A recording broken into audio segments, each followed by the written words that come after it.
जय जगन्नाथ नमस्कार समस्त को स्वागत करुछि प्रकाश जी के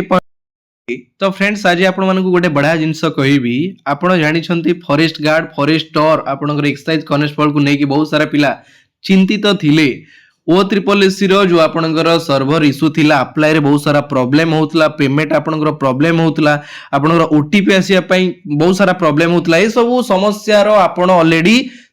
माने समस्या को फेस करी सारी चंदी बहुत सारा पिला वो अप्लाई करी करी थकी जाइतिले से माने हारी जाइतिले किंतु लगातार प्रयास जारी रखितिले एवं पिला मानन को मु कहितिली मॉर्निंग टाइम रे आपण माने अप्लाई करले टिके इजीली आपण अप्लाई करी परिबे। तो आज का डेट रे आपनकर 28 जनवरी 2026 रे O3SC तरफ रु आपनकर गोटे ऑफिशियल नोटिस रिलीज करा जाईची आपनकर फॉरेस्टर फॉरेस्ट गार्ड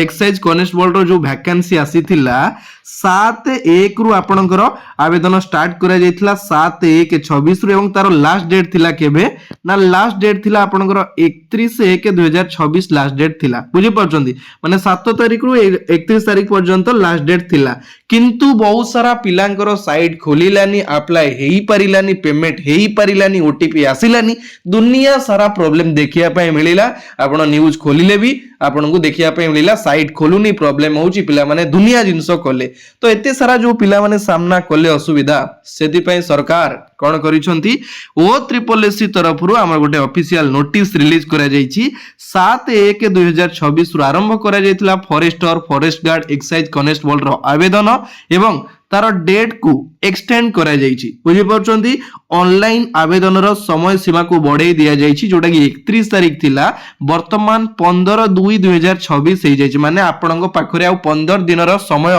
रहिला एवं ए 15 दिन भितरे जो पिला अप्लाई करि पारि नाहंती से माने आराम से समय नै के अप्लाई करि परिबे हुए तो मते लागुची जो माने आगुरु जो प्रॉब्लम सब फेस करूथिले हुए तो आ सेटा न हे पारे मे भी न हे पारे काहे कि ना एते सारा जो प्रॉब्लम होतिला बहुत सारा पिलांगर एते प्रॉब्लम होतिला किछि पिलांगर आवेदन हेई जाईची जोटा कि मॉर्निंग रु जो माने आवेदन करिसंती किंतु मते लागुची ए सब आ एबे हबनी पिला माने इजीली कम टाइम भितरे प्रॉपर्ली फॉर्म को आवेदन करि परिबे जारो लास्ट डेट होची केते ना 31/1/2026 थिला किंतु वर्तमान होची 15/2/2026 फेब्रुआरी 15 तारिख ठीक अछि एवं सबमिशन ऑफ ऑनलाइन एप्लीकेशन होची केबे ना 22/2/2026 बुझी पाले जो माने आवेदन करि नथिले टेंशन नवार नाही आपन को भगवान आउ गोटे चांस देले आउ गोटे सुजोग देले एई सुजोग हाथ छोड़ा करंतु नाही लागी पड़ंतु आवेदन करबा सहित राति दिन मेहनत करंतु काहे कि ना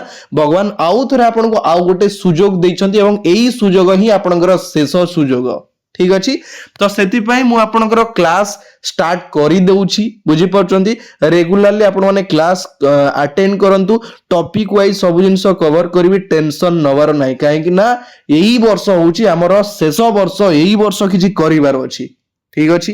तो बहुत जल्दी आपण माने अप्लाई करि नियंतु लेट करंतुनी जेतु समय सीमा बढ़ी गला गोटे 2 दिन भीतर अप्लाई करि नियंतु लास्ट को रखंतुनी सब बेले गोटे जिंस पिला माने भूल करंती आज वैकेंसी बाहरला लास्ट डेट थिवो 4-5 दिन तापर तरतर हेबे भूल जिंस करंतु नाही बारंबार कहूची आपण सुनिले नोटिस आसिला काली ठारू स्टार्ट करि दियंतु ठीक अछि तो आज रो वीडियो केमिति लागिला मते कमेंट रे जणैबे जदि आपनकर किछि प्रश्न पचारिबारे अछि मु आपनको रिप्लाई कर देबी ठीक अछि तो एतिक रे विदाय नउची जय जगन्नाथ धन्यवाद।